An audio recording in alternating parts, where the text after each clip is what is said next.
बच्चा स्पोर्ट्समैन बनना चाह रहा, हम उसको क्लर्क का टैलेंट और उसका फ्यूचर सब खराब कर रहे हैं। तो ये जिम्मेदारी है हमारी एज ए टीचर और आपकी as a guardian, as a parent, कि आप बच्चे को सबसे पहले पहचानें और बचपन में ही साइकोलॉजी को ऑब्जर्व करते हैं। आप अपने घर में अगर बच्चे से कहते हैं कि बच्चे सच बोला करो, लेकिन आप दिन भर झूठ बोलते हैं, तो बच्चा आपका कभी सच नहीं बोलेगा। आप बच्चों से बोले कि लड़ाई झगड़ा बुरी बात है, लेकिन आप दिन भर आपके घर में लड़ाइयाँ होती हैं, बच्चा हमेशा लड़ाई करेगा। आप बच्चे को समझाएं कि गाली मत बका करो, लेकिन आपके घरों में लोग गालियाँ बक रहे हैं, बच्चा गाली बकना शुरू कर देगा। आप इसको रिसर्च कर सकते हैं अपने मोहल्ले में, अपने खानदान में, आपका बच्चा उस तरह से बने। आज हम क्या करते हैं, हम पूरे जमाने को गालियाँ दे रहे होते हैं, जमाना बहुत खराब है। आप माएँ, अल्लाह ने फरमाया कि बच्चों की माँ की जो गोद है वो बच्चे का पहला मदद है। आप इस दुनिया को जैसा देखना चाहते हैं वैसा अपने बच्चों को बना दीजिए। 50 साल के बाद पूरी दुनिया वैसे, क्योंकि 50 साल के बाद पूरी दुनिया बदल जाती है। जो बच्चे होते हैं वही बड़े हो जाते हैं, 20-30 साल में पूरी दुनिया बदल जाती है। 100 साल के बाद तो उस रुए जमीन पे कोई रहता ही नहीं है जो 100 साल पहले लोग थे। तो अगर आप दुनिया को बदलना चाहते हो, सिर्फ अपने बच्चे को। और माँ बाप की जिम्मेदारी, माँ की खासतौर से ये नहीं है कि वो खाना पकाए या सास ससुर की खिदमत करे, मेरी बात को अदरवाइज मत लीजिएगा, ये मकसद नहीं है। माँ का सबसे बड़ा जो रोल है वो ये है कि अपने बच्चे की तरबियत करें। इतना जबरदस्त ये काम है, ये कोई पार्ट टाइम काम नहीं, इसीलिए ये फुल टाइम है कि बच्चे की तरबियत करना ये माँ का रोल है। अल्लाह ने फरमाया कि माँ की गोद से सीखो, कब्र के दरवाजे तक। सीखने की शुरुआत माँ की गोद से ही हो। लेकिन हम क्या हो रहा है आज हमारे घरों में, जो हमारी बहनें माएँ हैं, उनके पास टाइम नहीं बच्चे को सिखाने का, और इनफैक्ट उन्होंने खुद भी कुछ सीखा ही नहीं। उन्होंने कुछ सीखा ही नहीं तो बच्चों को सिखाएंगे क्या।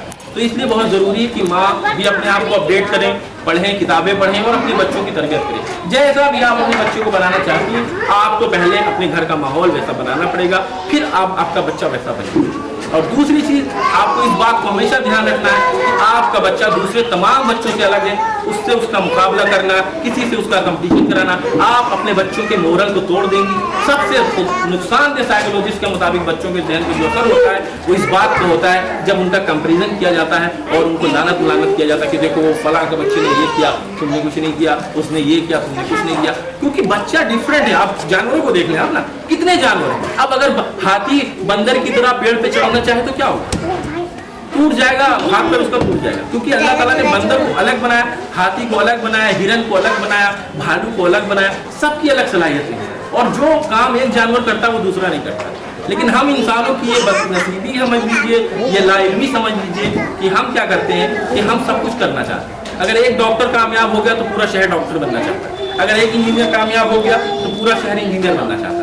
ये सबसे पहले साइकोलॉजी हमें अपनी सही करनी होगी कि हम अपने बच्चे को जाने, पहचाने, उसके अंदर क्या सलाहियत है, उसके अंदर क्या कमी है, उसको हम कैसे अपडेट कर सकते हैं, उसकी कैसे तरबियत कर सकते हैं। ये सब फैमिली का रोल होता है। स्कूल एक गाइडेंस देता है, एक डायरेक्शन देता है। एक कहानी या स्टोरी छोटी सी बता के मैं आप अपनी बात खत्म कर दूंगा।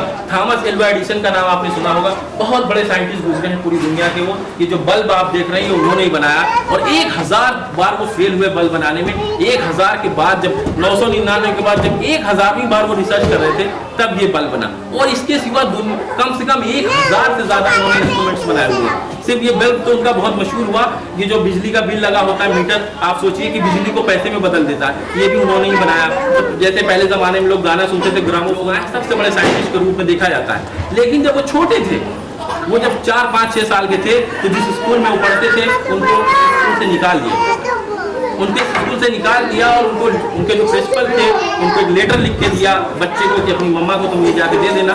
और उन्होंने वो लेटर दिया और उसमें लिखा हुआ था कि आपका बच्चा एक मंद बुद्धि बालक है, आपका बच्चा एक मंद बुद्धि बालक है, इमेच्योर है, हम इसको नहीं पढ़ा सकते, आप अपने बच्चों को यहाँ से ले जाएं।